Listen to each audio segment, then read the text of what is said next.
Never seen a diamond in the flesh. This is Musical Talk. Musical Talk. The UK's independent musical theatre podcast. Musical Talk. The UK independent musical theatre podcast. Joining me is a wonderful, wonderful, hilarious, beautiful talent, Lesli Margherita. Hello, Lesli. Welcome to Musical Talk. Hello. Happy to be here. How are you? I'm good. Good. It's raining here in New York, which is sad, but... The irony is it's beautifully sunny here in London. So. That is very odd. Currently treading the boards as Mrs. Wormwood in Matilda the musical, which is very exciting. Yeah. A show for which I've held a long passion for, because I saw it all the way in Stratford years and years and years ago. Oh my gosh. Wow. And I remember saying on this show will just take over the world, and it sort of has really, hasn't it? Yeah, it really has. I hear it's really different from that first production. Probably. Yeah. Yeah, it's taken over the world, and it will continue to do so. How did that show find you, or how did you find the show? Had you seen it before? No, I had never seen it, and actually my connection is through London. A friend of mine that I had worked with in London wrote me on Facebook and said, I just saw this show, and there's a role that you have to play when it comes to New York. And about a week later, they announced that they were bringing the show to Broadway. And I live, and still do apart from this show, I lived in LA. And so I called my agent and I said, they're doing this show. A friend of mine said that there's a role. Let's see if there's anything in it. So cut to a couple weeks later, they're starting to set up auditions. My agent had called the casting director and he said, the creative team had seen you perform in London and they'd love for you to come out to New York to audition. I said, great. So I flew myself out, and I would never have known had my friend from London not told me this. Flew myself out and auditioned, over this course of about 6 months in New York and LA. And it just kind of, I don't know, it was the longest audition process ever. I kept going back and meeting with different people, and then, they weren't always in the country at the same time, and Tim Minchin was in LA, so it was kind of like a world tour of meeting the creative team. But yeah, I had obviously heard of it because I'd heard it was a big hit, but would never have known about Mrs. Wormwood had my London friend not told me. Well, we have to say Olivier Award-winning Lesli Margherita. Oh, yeah. Really fun. Couldn't believe it happened. Still can't believe it happened. Not many Americans know much about the Olivier Awards, do they? It's strange. They call it the Oliver. Of course they do. Yes, well, it's your country. Yeah, I mean, obviously the theater community knows what it is, and it's appreciated. Not that it's not appreciated everywhere else, but they obviously know what it is. I came out here and obviously, going, I really want to win a Tony someday, and everyone's going, no, I really want to win an Olivier. Do you know how weird that is? I said, yes, I do. So it's very, very special to me. And that was for the Zorro musical, which our co-presenter Mike Dixon was involved with. I know, I love him. And it was for Zorro the musical, and I actually loved that show, and I hope it makes its way here someday. They did a production in Atlanta, but I was in Matilda, so couldn't do it, but I'm hoping it makes its way to Broadway someday. I loved it. Now, Mike told me to ask you about the many, many, many, many openings that this show had, the variations of the opening number, and he wanted you to talk about that. Oh my gosh. For Zorro, yeah. I started workshopping Zorro, about 8 years ago in Los Angeles, and I believe... Yeah, that was the very first time they had ever done anything in the States. So I workshopped it for about 2 years, and the first time I did it was only one act. And, obviously they knew that they were going to use the music of the Gypsy Kings and some original music by John Cameron, who was our orchestrator. But the majority of the music was Gypsy Kings. It was very rough, and then... over the course of 2 years, continued to workshop it in the States, in New York, in LA, in San Francisco, because the Zorro production company is based in San Francisco, so I did some work up there as well. So then about 3 years of this goes by, and I hear they're going to open it on the West End. I hadn't met Mike yet. I had only met the few that had been working in the States on it. Here it's going to open. Actually, I heard they were going to open it on tour first in England. And I said, well, there's no way I'm going to get to go do the show. Oh, well, bummer. Maybe I'll get to do it when it comes to the States. I had heard they were trying to get me a visa to go. And I was like, yeah, whatever. It's fine. Not going to happen. So finally, 3 days before I had to leave, I get the call saying, we want you to come. You're the only one we're bringing over. We worked really hard to get you visas. And I said, okay, great. Well, I was getting married in 3 months, but we'll get to that later. I went to your country and then started work all over again for what would become the tour. It was, oh my gosh, an ongoing process. The show kept changing and changing and changing, as it does, and that's what tour is for. By the way, your tours were definitely eye-opening. I didn't realize in America, usually they'll take care of your housing. And so I got there and they were like, here's the digs list to find your own housing. And I went, I don't know your country. Help. Anyway. I'm sure the word digs brings fear into you every time you hear it. It was frightening, but it ended up being very fun and I was very well taken care of. But on the road, once we opened in Eastbourne, and by then the show had changed so much, and every day we were getting new rewrites. So we opened in Eastbourne, and then by the time Woking was the next city, by the time I got to Woking, it had already changed about 5 times. And then it changed again when we got to Glasgow. We changed the opening number. We didn't change the opening number. They kept asking, poor Mike Dixon, they kept wanting to add more flamenco. So we'd add more dance breaks, so then the numbers would change and dance breaks were added. So then finally the tour finishes. I went home, I got married, and then I get a call saying we're opening on the West End. We got a theater.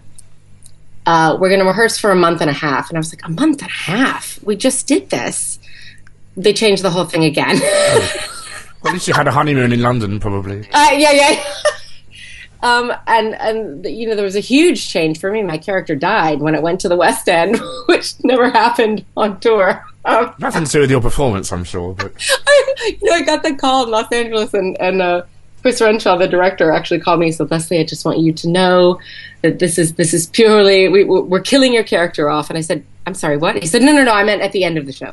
At the end of the show, we're killing you off, and it's going to be dramatic and beautiful, and you're going to love it. And when I heard it, I was devastated. I said, how can you kill her off? But then... You were on the phone to your agent. I was like, you know what? I'm going to trust them. I'm still going to make my case that I don't think she should die. But then when we got in rehearsal, I fell in love with it. I thought it was the best way for her character. I just thought it was the best thing for her character. It was beautiful, and like you said, it was just the best thing ever. And now I can't imagine it any other way. But yes, to get to the West End, and I mean, while we were in previews, it still changed. So the show never. I've spent 8 years of doing a changing show. Then it doesn't end there. So I do the West End run. We ran for 10 months. Come home, and about 2 years ago, I got a call that the show was opening in Shanghai, China. Would I want to go open it? Absolutely, I would go to Shanghai, China. The show had changed already again. They had been doing it in Europe and had made changes that I didn't know about. So I get to Shanghai, China, and it's totally different again. Did your character live or die? My character still died, which is great. There were just minor changes by that point. But then over a year and a half ago, I had just found out I had gotten Matilda. This was in October of 2012.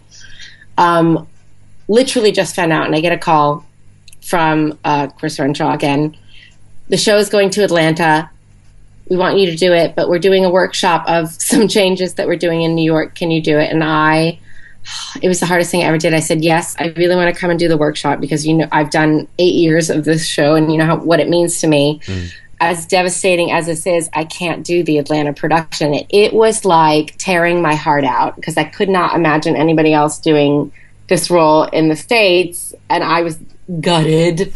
But I went to New York and workshopped the new version, again, a different version. So I have no idea what version they'll eventually do here, but it has changed for 8 years. And granted, they're not major changes apart from me dying. They were just little tweaks. Well, if you're in such a routine on stage, even the smallest change can probably put you into a bit of a tiz. Oh my gosh. It's really hard. And every show goes through it. The luxury of doing Matilda here is that it didn't, because they had already changed everything that they wanted to change. So, we were in previews for Matilda just kind of twiddling our thumbs going, we're ready, let's go. In previews for a regular show, I know in Zorro, one number, we would be performing one number at night, rehearsing its replacement during the day. And so you still had to do the old version at night because the new version wasn't ready to go, but your brain had already learned the new version, and it's a nightmare, and you just kind of like hope and pray that you remember what you're supposed to do that night. So it's kind of sitting there rubbing your stomach and patting your head in a way. Absolutely. It's kind of exciting, but annoying. So, Matilda got huge success here, and it's doing extremely well on Broadway from what I hear, and I hope... Have you seen it? No. So interesting. We hadn't seen it. I knew what a phenomenon it was. Obviously, I still watch the Oliviers. I knew... It won a few. I'd obviously heard about Birdie, and when I first auditioned, obviously I went and I got the London cast CD, and I flipped. I was already a Tim Minchin fan, so it was kind of like I already was so excited to do it because I was a big fan of his, and I fell in love with my number, Loud, but I fell in love with the music, and I knew how special it would be. I knew when I was auditioning for this was the show that everybody wanted. Everyone auditioned for this show because you knew it was going to be a hit. You knew that it was different. You knew that it was special. It's so smart, and you knew it was special. It was just a given. I guess the question then was, how big of a hit was it going to be, which is what they didn't know. So, when I got it, it was kind of... couldn't believe it. And as soon as we started rehearsing, we all knew how special it was. And yeah, I definitely knew. They didn't want us to see the London version. I think in previous shows, I know the Broadway company of Ghost had gone over to see, but they didn't want us to for this production. And I think it was really smart. I don't think any of us have seen it, actually. And some of the London cast members have come over and gone, oh gosh, it's so different. It's the same, but it's so different. And I think, and Bertie and Lauren Ward came over and opened the show here on Broadway, and they were great about not hearkening back to the previous productions that they had done. And neither did the creative team. They just never did. They were completely open to what we wanted to do, and from what I understand, it's very different. Because there was all this thing saying, oh, it's too dark for Americans and they don't like dark things, and I just think it's just a show that can work anywhere, and Australia's next. It's going to do a US tour, which is very rare for it to happen that quickly, I think. I never once doubted that I mean, Americans, we have this reputation of being so stupid and and loud. And loud, and I just never doubted that they would get it. And because the thing is that children are incredibly smart, and I knew that although this is not a kid's show, I knew that families would be coming to the show. And I think because Harry Potter was so huge here, these kids know the language already. They get it. And kids are smart. They're not scared. They and I never doubted that people would get it. And I think the few that don't hear, I just think they're stupid. Well, it's a modern Grimm's fairy tale. It's very like Hansel and Gretel, really, isn't it? It really is, and it is dark, but life is dark, and that's why get over it. But that's why you have this little girl who is the light, and that's, I feel like, was so important to tell kids, and I think they come out empowered, and at least with the character that I play, she's so stupid and so vapid that I don't think you could take her seriously. I mean, you know, I don't know. I never doubted that people would get it. I didn't. They've been, you know, I think the only thing that we've had to change here are certain words that we don't use that you do that people weren't getting. And that was it. Otherwise, they made no changes. Well, we actually had changes come over to London from Broadway, like in the Miracle scene they have 5 years ago on the hospital screen, which is wow. I didn't know that. Oh, wow. Huh. But I have to say, Leslie, your accent is flawless, and Gabriel's accent as well was flawless. Thank you. That is Ben Fury, our dialect coach. He really drilled it in. You know, he sent me, in the beginning, he sent me so many How movies. many episodes of EastEnders have you watched? So many. Is that true? Yeah, he sent me EastEnders. And I think being there and having, like, met some of these people, it was easier for me to pick up. And I'm such a big fan of British television my whole life, so I had listened to these kinds of characters. But yeah, Ben really like gave us films. I watched a lot of Mike Leigh films. We just really worked on it, and we still to this day get notes. He comes in now probably like once every couple of weeks, and I'll get an MP3 saying, Leslie, this is what's wrong, and he'll tell me, you know, the correct pronunciation. But they're really strict about it. But I love it. Now, you've done a very, very, very funny and incredibly informative as well, sort of very long documentary, haven't you? Yes! It was originally supposed to be 8 episodes for Broadway.com. They do these behind-the-scenes vlogs. And, it's funny, normal people will, they give them a camera, and then they hand the footage to Broadway.com, and then whatever Broadway.com wants to put up on the site, they do. When they came to me to do it, I said, yes, I'll do it, but I have to edit it, and I am in control of the content, stupidly, because it takes hours. Like the Roald Dahl estate. Like the estate. I knew I wanted to do something fun and different. They didn't have to approve the videos as well, did they? No, go. No. You know what, though? I did have to get approval on who I could show, what I could show. I have a whole list of rules. It's very fun. Like, I can only show kids in certain costumes, and it's extensive. And just because they want to keep them at, obviously I can't show how some of the magic tricks in the show work, and I would never anyway. But so yeah, I started doing this vlog, and it was originally supposed to be 8 episodes, and then they asked me to do a couple more, and then they asked me to do more. So it's kind of ongoing. It's winding up now. I've just got a couple more to do because there's really nothing else to show. You can show the hilariously oversized blackboard from behind. Yeah, exactly. And get fired. Yes. Yeah, I've pretty much shown everything that I can that they'll allow me to. But yeah, it's been really fun, and I wanted to. Obviously, I'm a little bit of a creative control freak, so I wanted to edit it and everything. But it's been a lot of work.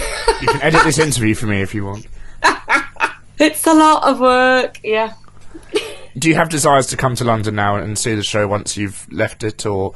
I do. I actually have desires. I really want to come back and do another show on the West End, in the West End, in the West End, yes. In the West End, on Broadway, in the West End. Yeah. See, I've been here too long already. I really do want to come back. I loved it there so much. So hopefully someone would want me to come back. But I would love to see the show over there. I would love it. I think after I'm done. You know, we have a Harry Potter play coming here soon. I heard that. I know. Shouldn't it be a musical, though? I wish it would, but then I'd worry that it would be terrible and ruin it. I'm such a big Potter fan. I don't know.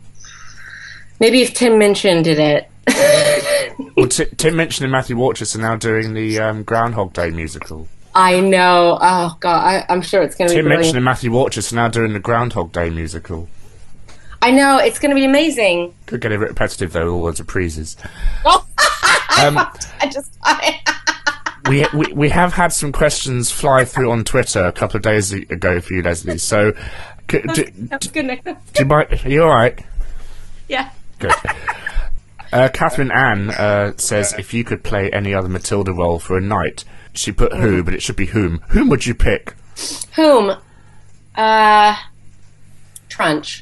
Of course. Do you think they'll ever have a woman play Miss Trunchbull? I don't think so. I don't think they will. I think they were open to it. I just don't know if it'll ever happen. It's hard now to go back or to completely change the keys and everything, you know. Yeah. I can't imagine that they would. Be Yourself says, craziest gift a fan gave to her. By her, he means you. Mm-hmm. At the stage door, somebody gave me ears of corn. A bag of corn that they had grown on their farm, and they were giving it to me. I don't know why, but I got ears of corn. How corny. Corny. When is your Lord cover CD coming out again? You might have to explain this to me, Leslie. That girl, Lord. You know Lord, yes? Do you know Lord, Nick? No, I'm not very hot on the hit parade.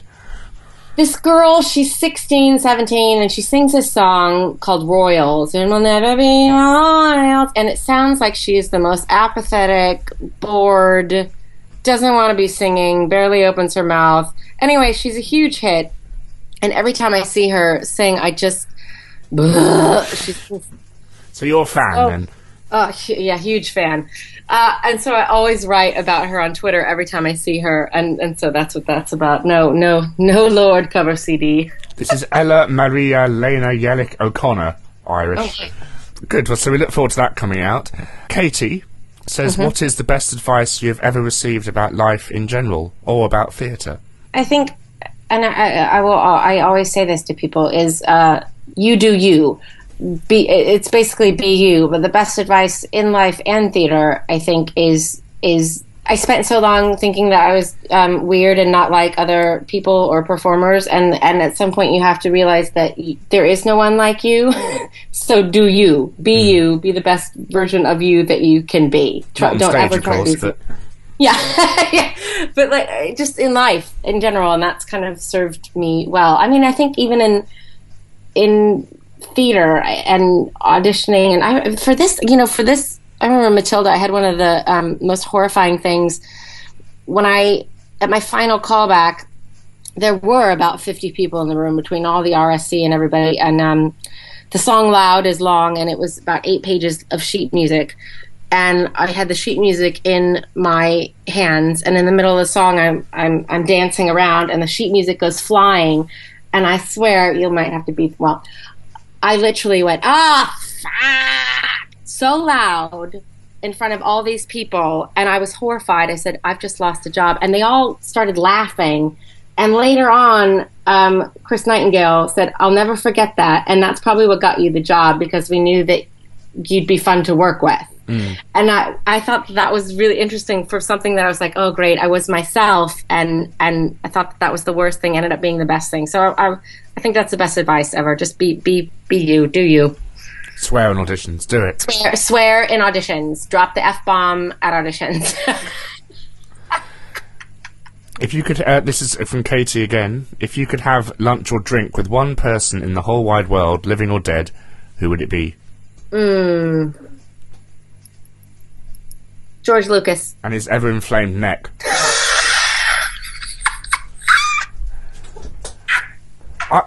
I'd have it be Roald Dahl, because I think he has such an interesting brain. And you hear reports that he was nice or he was a complete nightmare. I just want to see which side of him I'd get. I know. I heard all these reports that he was a horrible man, and I can't imagine it. I bet he was just smarter than whoever he was talking to, and they just assumed he was horrible. I don't know. I've heard both. That would be a good one. I have to ask, my favourite bit of Matilda is when the Trunchbull lurches across to Amanda Thripp and does one of the most amazing illusions I've ever seen. What was are you aware of the reaction the first time that ever happened in America? From the audience? Yeah. Oh yeah. It was screams. And people still scream. Because you don't expect that moment, because you think there'd be a light change or a bit of misdirection. But what Paul did, and you worked with Paul probably on Zorro as well, didn't you? On Zorro, I did. Yeah, he's genius. It's so great, and every night you hear screams, and it's hysterical. And then, you know, when she drops, and these people are still screaming hysterically, and then they're laughing at themselves for screaming. It's I love the moment so much, and it's got like this Chariots of Fire, orchestration in the background. It's really great. I think that's probably one of my favorite parts of the show. Yeah, it's a wonderful scene. And also, it's not knowing the musical, you probably sit in the theatre saying to yourself, they're not going to do it, they can't do it, they can't do the bit with the pigtails, because it's just impossible. But then it just happens. And the thing is, I'm warming up for Loud on the side of the stage, and so I can see the kids, the Amanda Thrips, and you see they're smiling, they love it so much. They're getting swung around and loving every second of it. They're 10 years old, they can handle it. So you've had Bertie Carvel do Miss Trunchbull, and now the wonderful Christopher Sieber is stepping in. Is that correct? Yes, he was supposed to start last week, and he broke his hand. This happens to everyone playing Trunchbull. They have to get injured at some point in the process. You do. You have to get injured. He was rehearsing the vault, actually, and he hit, not even on his landing, he hit his hand on the actual vault and broke it. So I think he starts next week, and I've seen him in rehearsal. He's going to be brilliant. He's so good. He'll be great. Totally different than Bertie, but amazing. Well, you have to be, I think, because you don't want to... Because everyone we've had here has been different to Bertie. We have a wonderful guy called Alex Beaumont, who's actually Canadian, playing... Oh my gosh, I saw him in something else. Yes, he's done... I last saw him in Legally Blonde, playing Emmett. Oh my god! So, wow. bit of a 180-degree turn there. Yeah, absolutely. My other passion in life, Leslie, is theme parks, and we do verge over towards them a bit into... on this podcast. Now, I know you're a big Harry Potter fan. I'm just wondering, what are your thoughts? Are you aware of what's going on in Orlando at the moment? As far as they're building more of it? Well, they're building London. Oh, yes! Yes, I did hear that. This is incredibly weird for us as Brits to see this building site appear with the Wyndham's Theatre and King's Cross Station. And the fact that you can get the train from King's Cross to Hogwarts is utter genius, I think. I have not been yet, believe it or not. I'm going in October for the very first time. I'm so excited, but that won't be done then. I think that's... It'll be done in a few months. You're going to have the full experience. Oh, I hope so. I would love that. This summer it opens. You can get the train from King's Cross and go to Hogsmeade. Oh my gosh. I'm so excited. Because I was talking to Paul Keeve about it, because he loves theme parks as well. And I was telling him how they're going to actually you are going to walk through a brick wall at King's Cross Station. And he was saying, is this something new they're doing? And I said, well, it involves, like your effects in Ghost, it probably involves some very large projectors and, lots Oh my gosh, how fun. Oh, I can't wait to go. I spent years working in theme parks, so I love them as well. Well, there's such a fine line between the two, isn't there? Yeah. Matilda is practically a theme park ride in itself. It really is. It's the best theme park ride. Did you work over in Disneyland? This time last year I was actually in California doing all the parks. Did you work in Disneyland or... I did. All through college, I worked at Disneyland and Universal Studios. I did the shows at Disneyland. And I also did, for Disney, there's a theater in Hollywood called the El Capitan, and they would do live shows before showings of movies. So I did that for years. I did so many shows at Disneyland and Universal. Years and years I spent there. I loved it. Did you do Waterworld? I did not do Waterworld. But Waterworld was playing when I was doing the Beetlejuice's Graveyard Review. I did a Spider-Man show at Universal. At Disney, I did an Aladdin show. I did a Hunchback show. I was always the princesses that were a little slutty and had dark hair. I was always Jasmine or Esmeralda. Was that the Aladdin show at the California Adventure? No, it was before that. Before they opened that huge one, there used to be a dinner show right by the Jungle Cruise. Of course. Of course. And so I'd see the Jungle Boats go by in my Jasmine outfit. Yeah, it was before. I have seen that big show, though, the Aladdin one, which I thought was pretty great. Have you seen the even bigger one that's just opened on Broadway?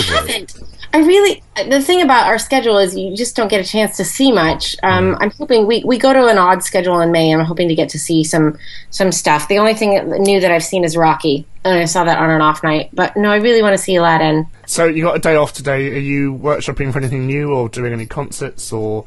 Yeah, normally I do concerts on Mondays. Tonight, though, I have a rehearsal for a concert that I have next Monday, and I have friends opening in a show tonight, actually, called Heathers, the musical, and so I'm going to the opening of that tonight. So it's kind of a rare night off for me. I'm normally either workshopping things or doing concerts. I tend not to have nights off, so this is going to be fun.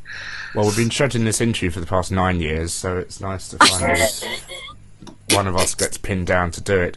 I was speaking to a lovely friend of mine called Jennifer Cook, who was a page turner, but she also wrote some songs for a concert that you did. It was all about emerging female writers. Oh, yeah, that was great. And Betsy Wolfe and Erin Davies sang her songs, but she said you were lovely, and it's good that that's...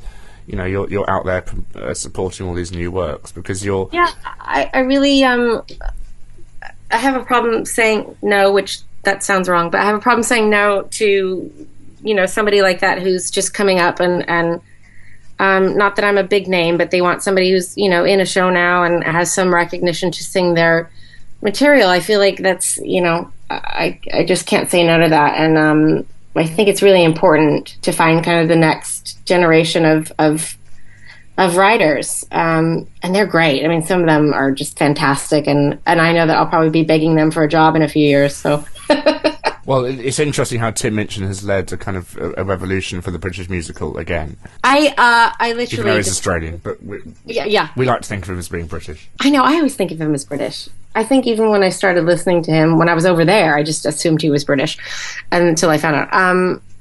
I became a fan of his when I was doing Zorro, and obviously he was already quite famous over there, and everyone would bring me his songs saying, you're going to love this guy's humor, and I just completely fell in love with him. And so when I heard he was writing a musical, I was like, oh, God, how amazing would that be? And then years later, here I am. And I still, when I talk to him, I'm still a little bit starstruck. How can you not be? He's just great, but he's so normal, and both he and Dennis are so quick.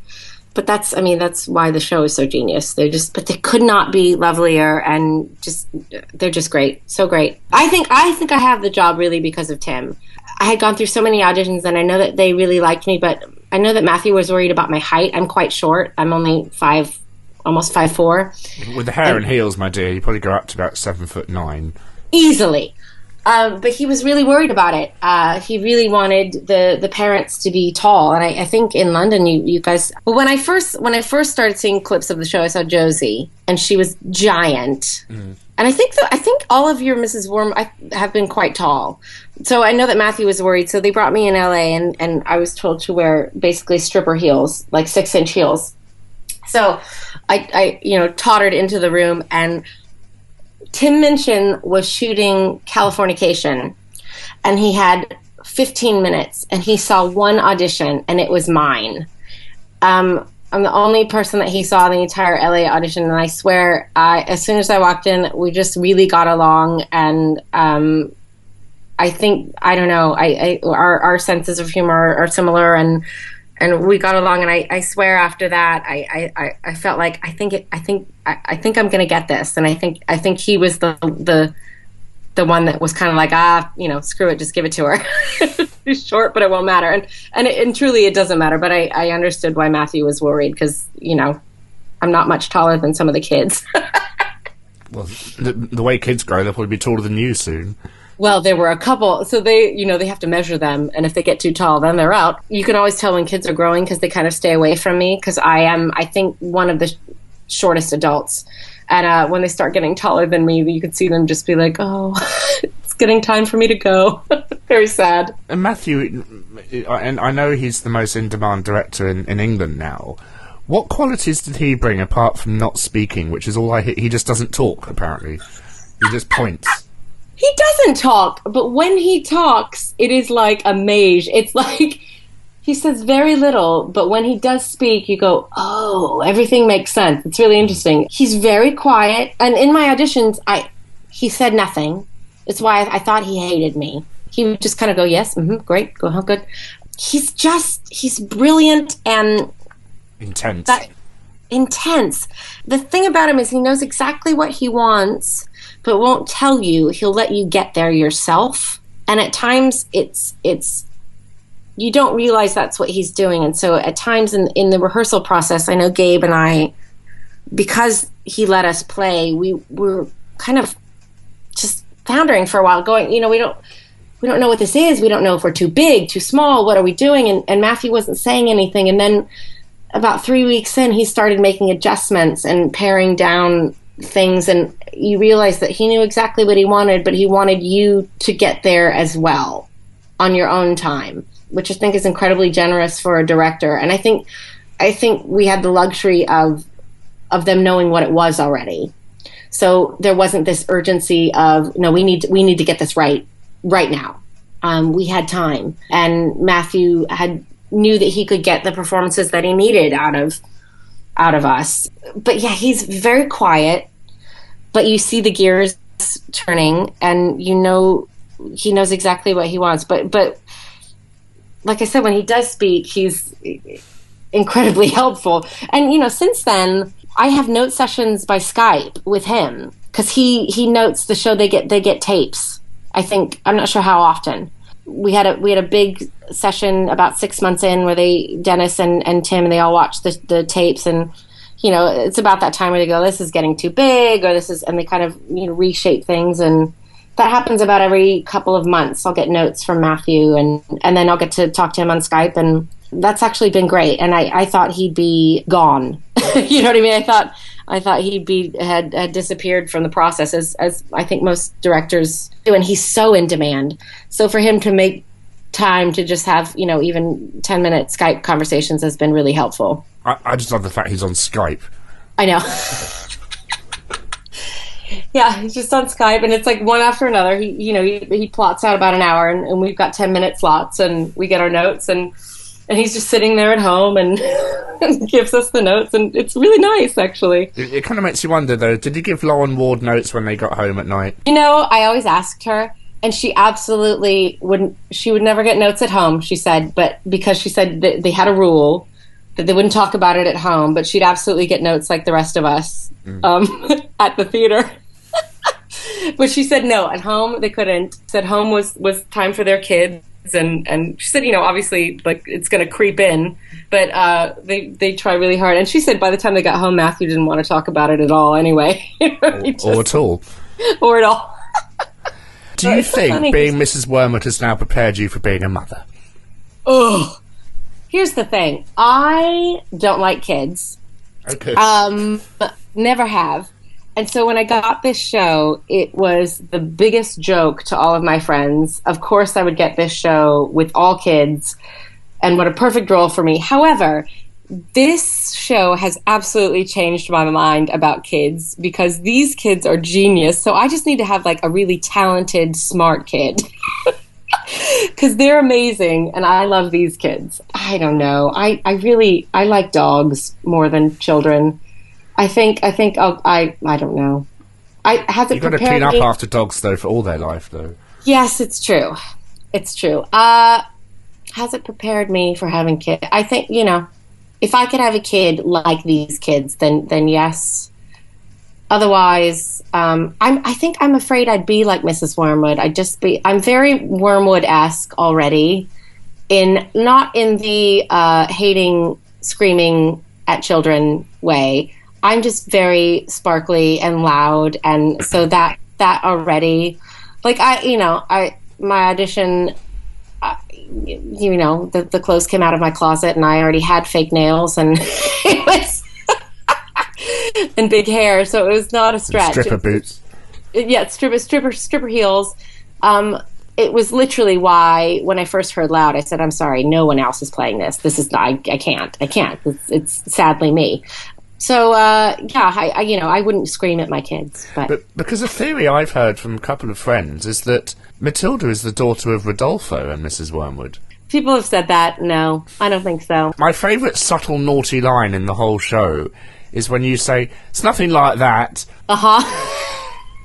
Which no one gets because it's just such a throwaway line. I had asked Dennis because I assumed, and I remember asking Dennis and Matthew, I assumed Rodolfo was gay and I was just in love with him, and he kept saying, kept like putting me off, leading me on just so that I'd keep paying him. I assumed he was gay and just pretending to be in love with her.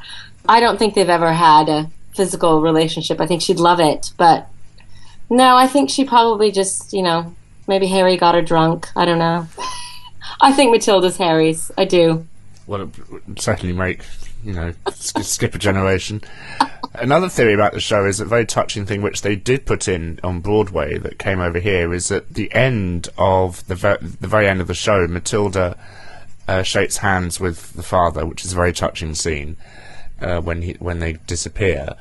That wasn't in London? No, it was, but what wasn't in London originally is that the hat finally comes off. And the theory I've heard, and that I agree with, is that's Matilda's final magic trick to her father to remove the hat, which is quite a sweet way of looking at it. But I had no idea that wasn't... The hat was originally exploded off his head in the entr'acte. What? Yep. Wow. I had no idea. And then Chris Nightingale's very sad because they chopped his entr'actes up, essentially. I had no idea. So in London, is it our version now? Yep. I have to say, like, that moment, I think, is a part... I think probably, for me, the most touching is her hugging Miss Honey. But I think that hat moment... I cried at that point the first time it happened. I think that hat moment is one of the most touching things in the show. I literally... I remember seeing Gabe do it, and I was in tears. I just thought it was...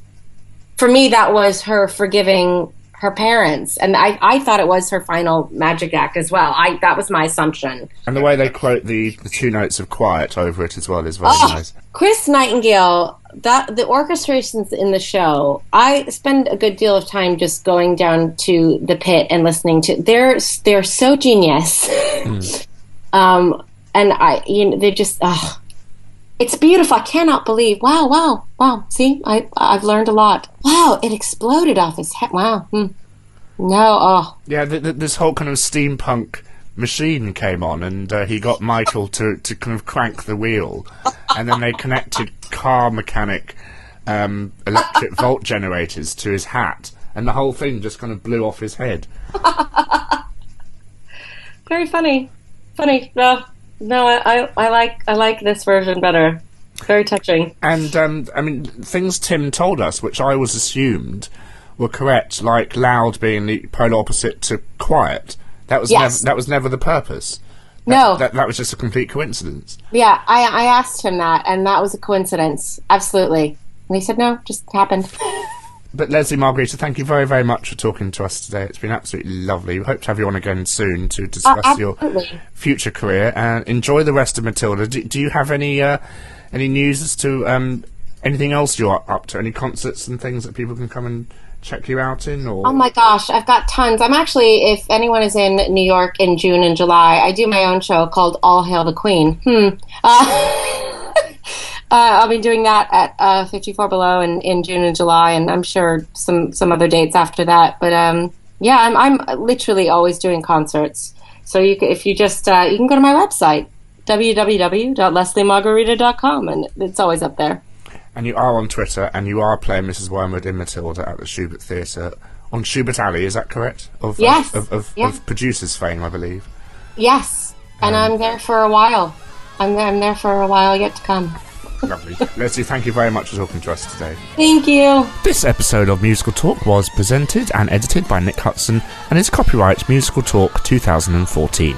For more information, please follow us on Twitter at twitter.com/musicaltalk or Facebook at facebook.com/musicaltalk.